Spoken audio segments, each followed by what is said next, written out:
If you like cheat meals and you like losing weight, then you're gonna like today's video, because in today's video, I'm gonna share with you 4 ways that you can use cheat meals, that you can have cheat meals and still lose all the weight that you wanna lose. So let's get into the video. And before we do that, comment below if cheat meals generally tend to cause you to gain weight, or if you're able to cheat and still lose weight. Comment below. Hey, so before we get into the video, my name is Mr. Fitness, the body transformation specialist, and on my channel, I talk a lot about weight loss. And every single tip that I'm gonna share with you today, I share those plus more with all of my private coaching clients. So if you wanna get results like these clients right here, then click the link below in the description, the first link. That's gonna take you to my private coaching program where you can get started for free.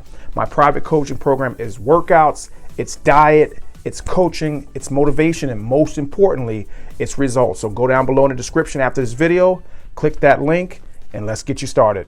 Now, with that being said, let's get into the video. So before we get into today's video, I want to first start by saying that I never call them cheat meals.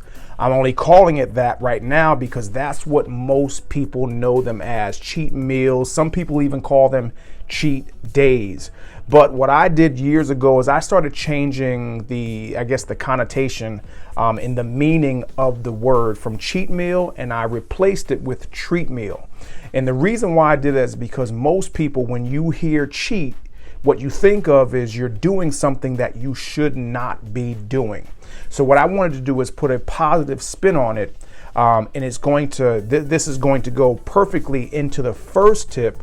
By changing the name of it from cheat meal to treat meal, the first tip that I want you to apply is making sure that you plan what you're going to eat. Plan your cheat meal out. So in order to make the cheat meal a successful part of your program and not allow it to derail the program, what I do with all of my private coaching clients is I tell them to plan out 1 or 2 cheat meals per week. And I'm sure you've heard the saying before that if you fail to plan, then you plan to fail. And that saying is so true when it comes to cheat meals. So if you want your cheat meals to work for you, then you definitely want to plan them out. But you don't just want to plan what you're going to be eating.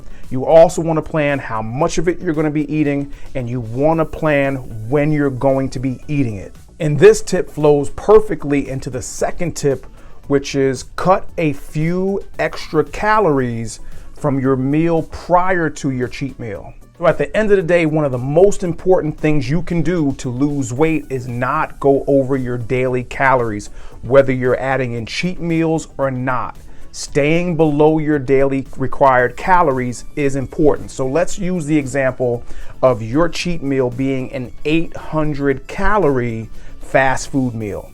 What you would want to do is take that 800 calories and minus it from the meal prior to your cheat meal. Now, you might even be asking yourself, well, what if the meal that I was going to eat prior to my cheat meal or treat meal wasn't 800 calories? So let's just say in that example, that treat meal was 400 calories. So here's what I want you to do. You're going to either skip the meal before your treat meal, which is that 400 calories, and then the meal after your treat meal, I want you to take the remaining 400 calories out of that meal. Really, you can divide the calories up however you want, just as long as you account for that total amount of calories that's going into your treat meal through the other meals throughout the course of your day. That right there is what's most important. So the third thing you want to do to be able to enjoy your treat meals, enjoy 1 or 2 treat meals per week and still lose weight, is to have a low carb day the day after your treat meal. So weight gain or weight loss has a lot to do with hormones, and the most important hormone that has something to do with in relation to cheat meals or treat meals is insulin. Now, insulin is considered our body's fat storage hormone, and one thing your body can't do at the same time, or the 2 things your body can't do at the same time, is burn fat and store fat. Your body's either going to do one or the other. And when insulin levels are high because of that treat meal, your body is going to store fat.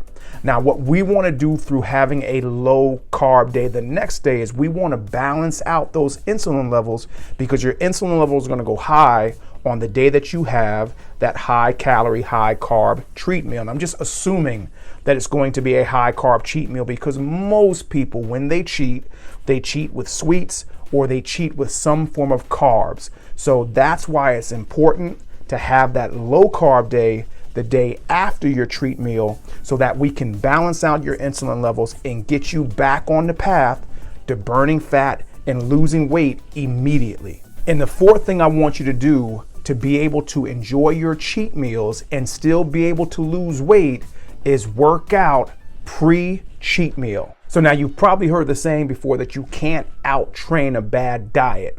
But in this instance, that doesn't apply, because we're only talking about 1 or 2 cheat meals per week. And 1 or 2 cheat meals per week will not throw off a whole week of doing really good.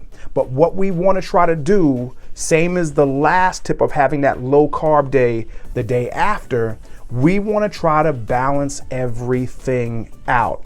And that's why it's important to work out pre-treat meal. So we already talked about insulin, we talked about fat storage, and we talked about carbs. And the main thing, as we talked about, that drives fat storage is high insulin levels. And your body stores carbs, stores sugar in the form of what's called glycogen. Your body can store it in your liver, your body can store it in your muscles, your body can store this as fat for later use.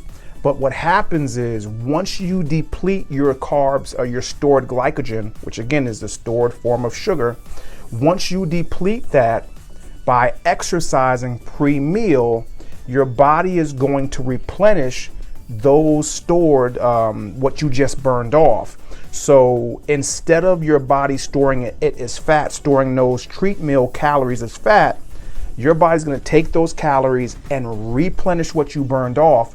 So that will just go back into your storage to be used for later, but it won't be stored as fat, because your body first has to replenish the glycogen stores before it will store any extra as fat.